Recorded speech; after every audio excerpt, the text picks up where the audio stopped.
ఒకవైపు గోదావరి, కృష్ణా నదుల్లో వేలాది క్యూసెక్ల నీరు పరవళ్లు తొక్కుతూ సముద్రం పాలవుతుంది. వాటిని ఒడిసి పట్టాల్సిన పాలకులు ఆకాశం దిక్కు చూస్తూ హోమాలు జరిపిస్తూ వానలు కురిపించాలని దేవుణ్ణి వేడుకుంటున్నారు.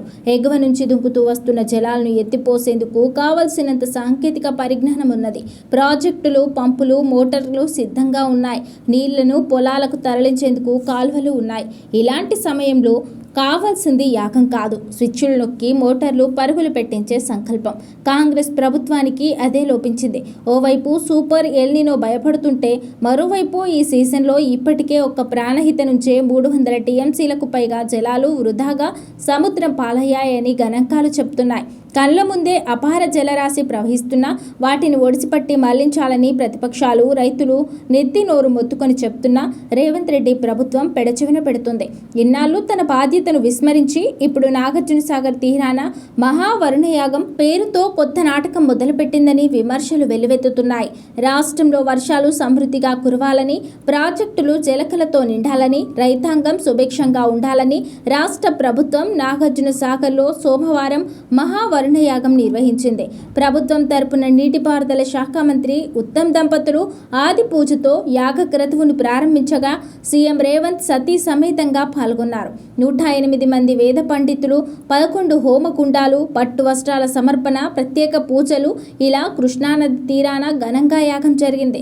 ఎల్నినో పరిస్థితులను ఎదుర్కొనేందుకు దైవ బలం కోసం జరిపే ఇలాంటి యాగాలను ఎవరూ తప్పుపట్టరు. కానీ ప్రభుత్వం తన అసలు బాధ్యతను విస్మరించిందని సాగునీటి రంగ నిపుణులు ఆవేదన వ్యక్తం చేస్తున్నారు. ప్రస్తుతం ఎగువ ప్రాంతాల్లో కురుస్తున్న వర్షాలతో గోదావరిలో వరద ప్రవాహం రోజురోజుకు పెరుగుతుంది.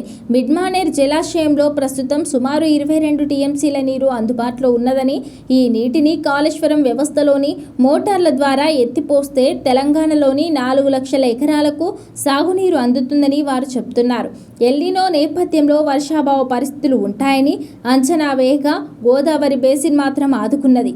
ఈ సీజన్లో ప్రాణహిత నుంచే ఇప్పటి వరకు 300 టీఎంసీల గోదావరి జలాలు ఆంధ్రప్రదేశ్కు పారి చివరకు సముద్రంలో కలిశాయి. కృష్ణానదిలో కూడా ఆల్మట్టి, నారాయణపూర్, జూరాల, శ్రీశైలం ప్రాజెక్టులకు లక్షలాది క్యూసెక్ల వరద నీటి ప్రవాహం నమోదవుతుంది. సాధారణంగా ప్రాణహితలో 50,000 క్యూసెక్ల ప్రవాహం దాటితేనే కన్నేపల్లి పంప్ హౌస్ కు వరద వచ్చి చేరుతుంది. అంటే ప్రాణహితలో వరద ఎక్కువ వచ్చిన ప్రతి సందర్భంలోనూ మేడిగడ్డ బ్యారేజ్లో నీటి నిల్వ చేయకుండానే కన్నేపల్లి పంప్ హౌస్ నుంచి ఎత్తిపోతలు చేపట్టే అవకాశం ఉంది.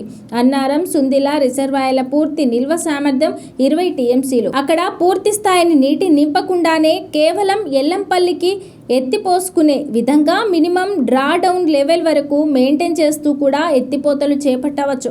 కాళేశ్వరంలో భాగంగా 150 టీఎంసీలు నిల్వ సామర్థ్యంతో రిజర్వాయర్లు నిర్మించారని, వాటి నింపుకోవచ్చని ప్రతిపక్షాలు చెబుతున్నాయి. ప్రభుత్వానికి ఈ మాత్రం స్పృహ లేకుండా నీటిని ఎత్తిపోయాల్సింది పోయి యాగాలు చేస్తూ ప్రజల దృష్టిని మరల్చే ప్రయత్నం చేస్తుందని మండిపడుతున్నారు.